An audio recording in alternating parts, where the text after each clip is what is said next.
welcome back to my little corner of the world. This is Casey's Corner. Surprise, I'm Casey. I'm back. It's another, long overdue, What Makes a Hedgewitch video. Yeah.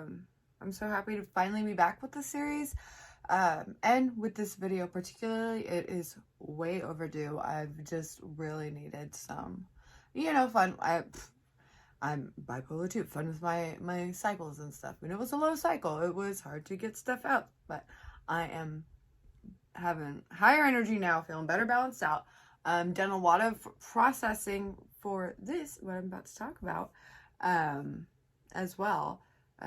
So I also feel like it's time to talk about, I am back with What Makes a Hedgewitch. Is to know yourself, is to know your natal chart.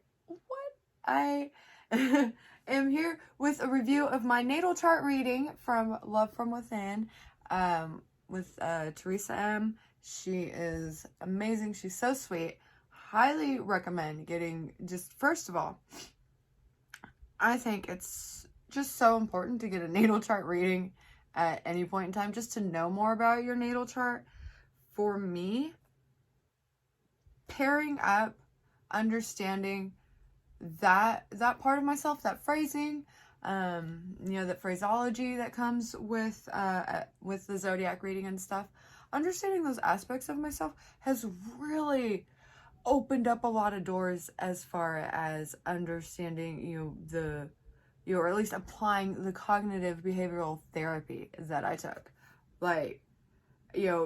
So much of that, and so much of asking the why, and how do I look at it this way, and what are some tools and techniques I can use to, break these cycles and to change these thought process and things. So much of that has been helped for me. I felt like I hit a brick wall until I started learning more about the rest of my chart and not just my sun sign.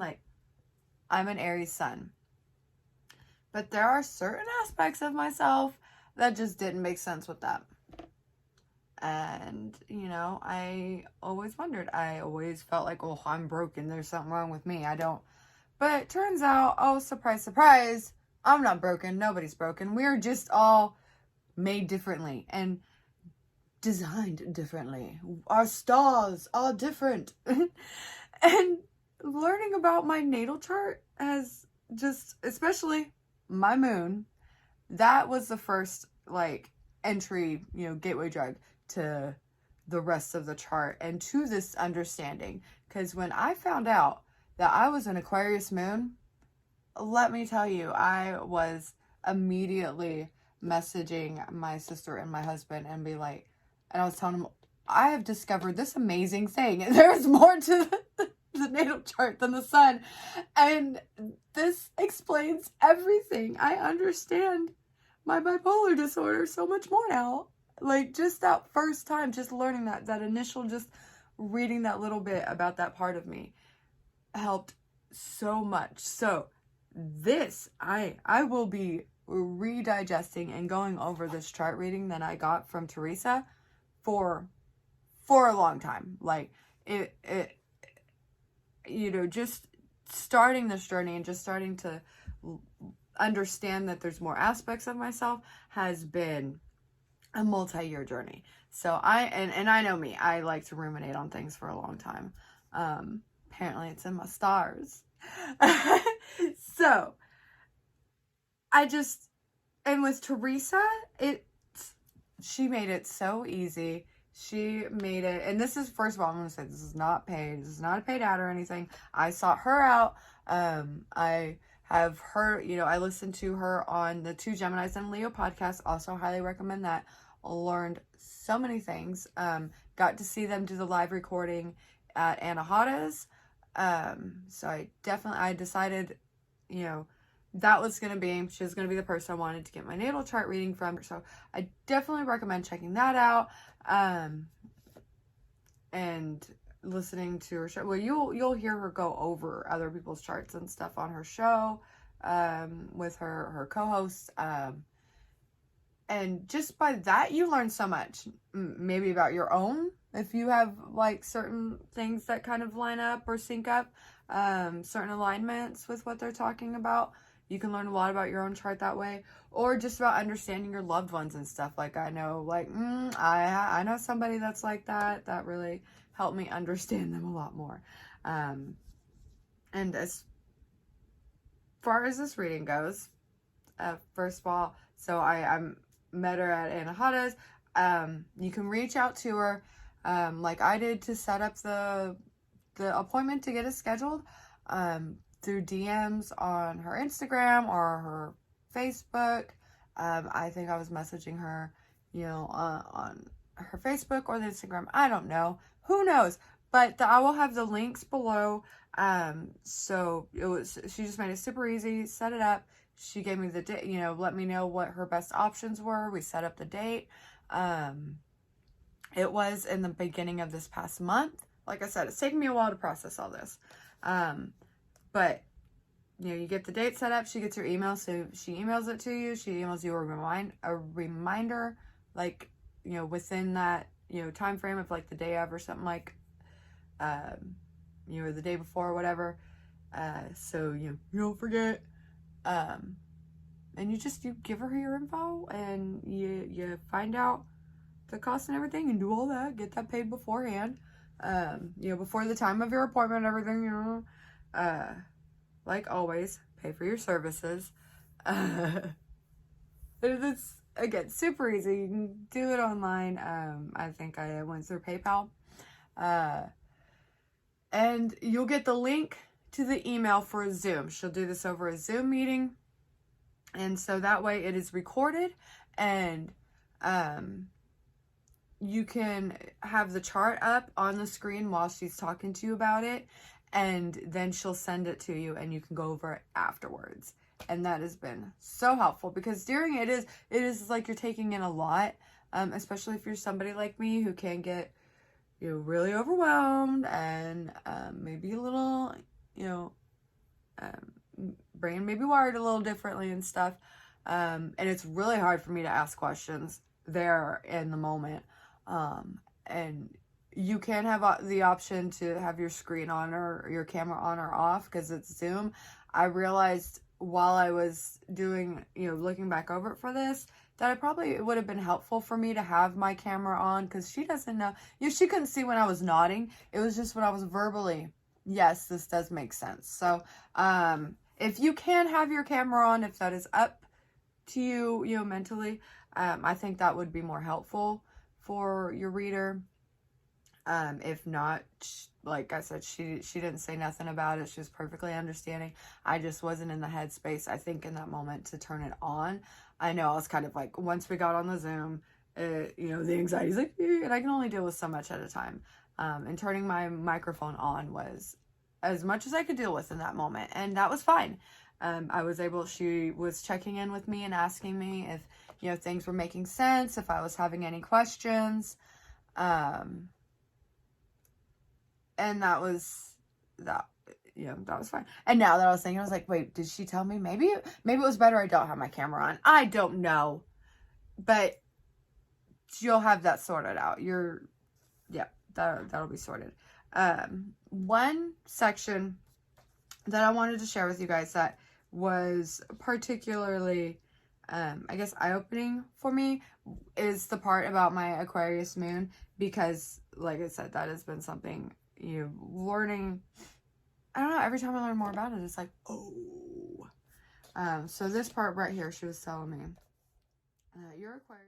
Yeah, exactly. And you know what? Like, you have the Aquarius moon, and the Aquarius moon is like very leery about emotion, and like you have a lot of placements in your chart that are like very emotional. Like your Aries placements, you have a Pisces Venus, which is also very emotional. You have a Scorpio Mars, that's also an emotional sign. But then you have this Aquarius moon, and your Aquarius moon is like, how, and that's the moon rules emotion. And it's like, how dare you feel these emotions all the time? And it kind of like puts you in a place of like feeling like emotions are not logical, even though emotions kind of rule you. you know? It's Even very with the frustrating. yeah, absolutely, absolutely. But also the thing with the Aquarius moon is that you have to allow yourself like unique ways of thinking and figuring out problems that don't like put yourself down, but instead like come up with a logical solution on like how to move through things with cutting that self-deprecating talk that may come along Mm. with it out, you know. um Tell me about it. I get so frustrated with myself for that exact reason, because I'm so emotional, and so often it's like, oh, it's that, I get stuck beating myself up, and she's she like right there sees that in my sign and sees that in my chart or in my stars, and like calls it out in such a sweet way that I'm pretty sure my therapists have called me out on this in the past and said this exact thing.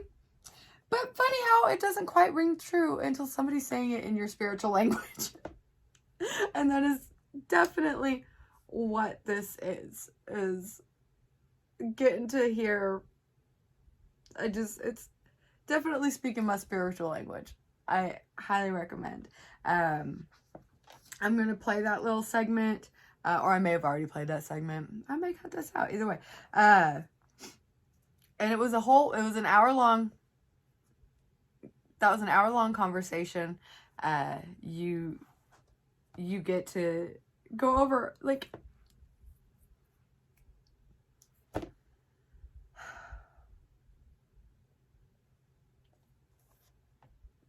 so yeah, as you can hear, she tells me that to stop, that I need to find a way to stop beating myself up so much about these things. And it's like, I went through years of therapy for that, to learn that. So I definitely recommend pairing up an astrology reading with therapy. If you have a therapist that is open to that, there are more and more these days that are doing that. The therapist that did the shadow work class at Anahata's, I know they have a practice and are probably very open to discussing, what you find in your natal chart that you might be applicable. Like and I've been hearing of more and more therapists like that. Like, it's a whole new world, y'all. It's awesome to have, because when I went to therapy, the spiritual language of my therapist was Christianity. And that made things worse if you have a lot of religious trauma wrapped up in Christianity and that phraseology and everything. So to see more and more therapists being open to other spiritual language, that is awesome. So I'll also have their link below too, or their name of the teacher from the shadow work class at Anahata's. And all of Theresa's stuff as well will be down below. I definitely recommend getting a reading with her. She offers different kinds of readings. I got like the basic natal chart reading that goes over like my,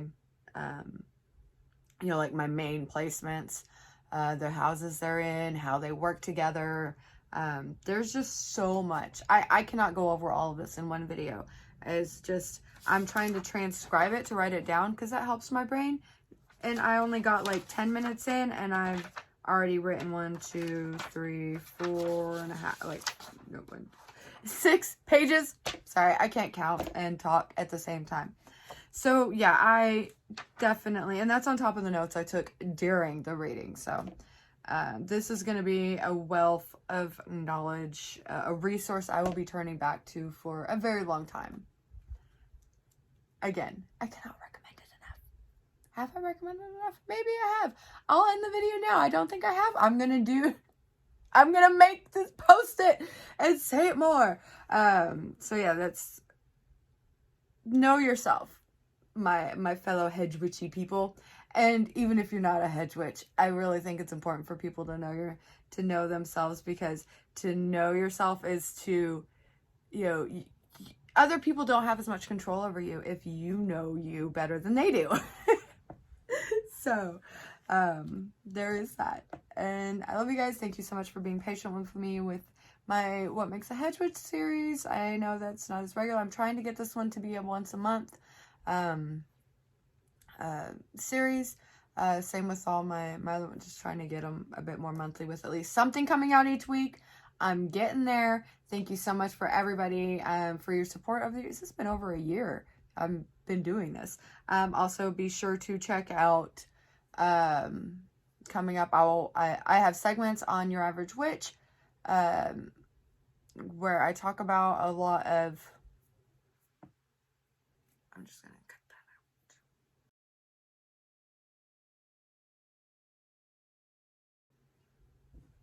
out. So yeah, thanks for watching. Love you guys. Bye.